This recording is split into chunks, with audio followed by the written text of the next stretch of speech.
बिल्कुल आपको रन बनाने होंगे, ये मानना होगा कि हमने अच्छी क्रिकेट नहीं खेली, तो let's accept the fact we didn't play well as we should have, और जितनी हमारे से एक्सपेक्टेशन थी हम उसके ऊपर खरे उतरे नहीं है। सिंपल सी बात है, इसमें अब कोई किंतु परंतु वाली बात नहीं है कि हम ये टॉस जीत जाते तो मैच जीत जाते, ऐसा नहीं है। बहुत सी टीमें ऐसी भी है जिन्होंने टॉस नहीं जीता बट उसके बावजूद भी मैच जीता। तो ये तो वो टीमें करती हैं बातें जो शायद टीमें अभी बन रही हैं, और इंडिया की team strong team, champion team, अगर ये सब एक्सक्यूज उनके आके कोचेस देंगे तो ये वाजिब बात नहीं है, सही बात नहीं है।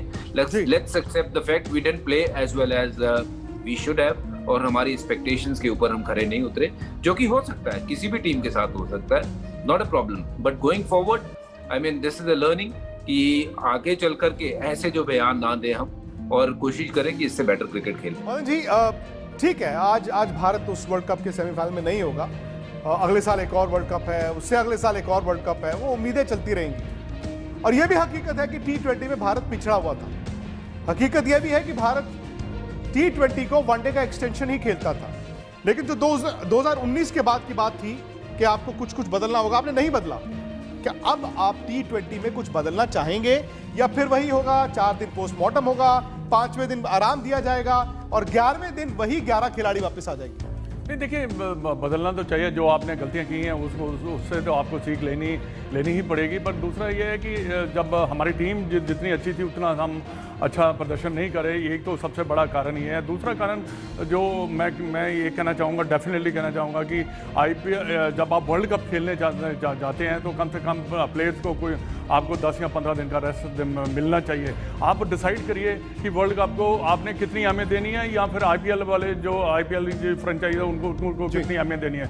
तो कई खिलाड़ी अगर आप फ्रेंचाइज छोड़ सकते हैं तो आप छोड़ दीजिए IPL। सही बात है। आपने ऑस्ट्रेलिया के कई खिलाड़ियों ने IPL छोड़ा है, न्यूजीलैंड के कई खिलाड़ियों ने IPL छोड़ा है। तो ये आपको सोचना पड़ेगा कि वर्ल्ड कप जो है ना, ये इसकी अहमियत बिल्कुल अलग है, और अगर आप इसकी अहमियत को समझेंगे तभी जाके आप और दूसरी जो एक बात है कि आप लेग स्पिनर कैसे छोड़े। हर टीम के अंदर 2 या 1 या 2 लेग स्पिनर रहे ही रहे हैं। ये पहले आप चहल को यहाँ छोड़ गए, फिर राहुल चहर को ये कह के ले गए कि तेज लेग ब्रेक डालनी है। राहुल चहर अभी तक खेले नहीं है, अभी तक 11 में वो भी नहीं खेले हैं। मैं एक छोटा सा ब्रेक ले लूँ, अगर आपकी इजाजत तो एक छोटा सा ब्रेक ले लेता हूँ। मदन जी भी हैं, सुनील गावस्कर भी हैं, हरभजन सिंह भी हैं, आप लोग तो हैं ही।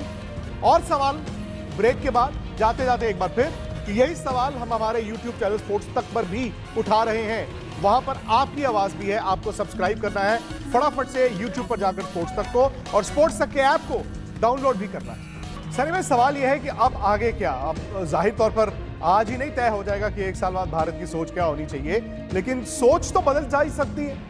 एक तो मेरा सवाल यह है आपसे कि आप कप्तान T20 में किसको देखते हैं? दूसरा, क्या अभी भी वो खिलाड़ी जो वनडे और टेस्ट क्रिकेट में सक्सेसफुल हैं वो T20 में बने रहें, या आप अलग खिलाड़ियों की टीम तैयार करना चाहते हैं?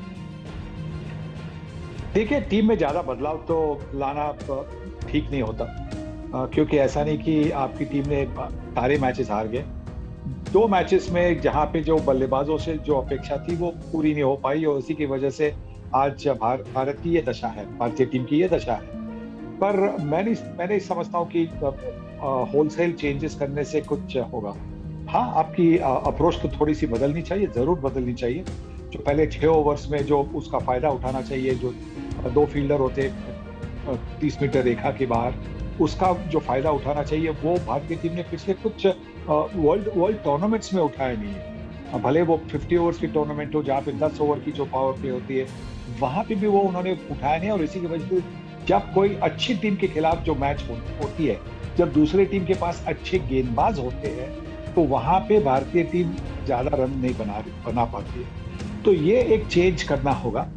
और सबसे बड़ी बात है कि आपके पास ऐसे खिलाड़ी होने चाहिए जो फील्डिंग में बेहतर हो। आपने आज देखा होगा कि न्यूजीलैंड जिस तरह से फील्डिंग की, जिस तरह से रन बचाए, जिस तरह से कैचेस पकड़े, यही तो बिल्कुल अपनी जो अटैक भी अगर ऑर्डिनरी हो, पिच भी बेहतरीन हो, बल्लेबाजी के लिए बेहतरीन पिच हो, आपकी फील्डिंग से बहुत दबाव आ सकता है ऑपोजिशन को। तो हमारे पास अगर आप हमारी टीम देखें तो आपको पता होगा उसमें शायद 3 या 4 ऐसे आउटस्टैंडिंग फील्डर्स हैं, बाकी के ऐसे फील्डर्स हैं जो बिल्कुल आप उन पर ज्यादा भरोसा नहीं रख सकते कि वो रन बचाएंगे, जो बाउंड्री लाइन पे डाइव मारेंगे।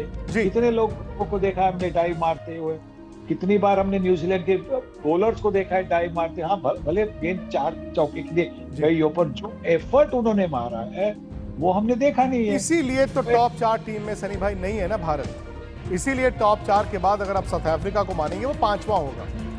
मेरा तो ये मानना है कि अफगानिस्तान बेहतर खेला अपने पोटेंशियल से, शायद श्रीलंका भी बेहतर खेला अपने पोटेंशियल से, भारत पोटेंशियल से बहुत कम खेला है। एक बार फिर एक आईसीसी टूर्नामेंट भारत के हाथ से निकल गया। सवाल ऐसे ही चलते रहेंगे, जवाब ढूंढने होंगे, लेकिन ये सवाल क्या होता है कि आईसीसी टूर्नामेंट्स में भारत फाइनल, सेमीफाइनल या फिर यहां पर सेमीफाइनल से पहले हार जाता है। मेरे साथ 3 खास मेहमान हैं, पूरे वर्ल्ड कप में हमारे साथ थे और आज क्योंकि वर्ल्ड कप भारत के लिए एक तरह से खत्म है तो इनसे मैं सबसे जानूंगा और आपसे भी जानूंगा कि भारत की हार का वजह क्या है। सुनील गावस्कर रहेंगे, हरभजन सिंह रहेंगे और मदन लाल भी रहेंगे, लेकिन आइए पहले देखते हैं कि ये कहानी भारत के लिए यहां आकर खत्म क्यों।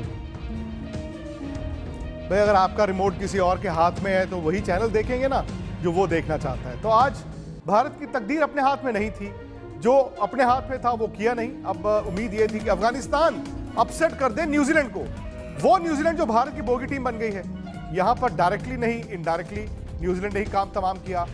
कुछ महीने पहले वर्ल्ड टेस्ट चैंपियनशिप फाइनल जीता, 2019 में सेमीफाइनल में भारत को खा गए, लेकिन अफगानिस्तान में भी दम नहीं था।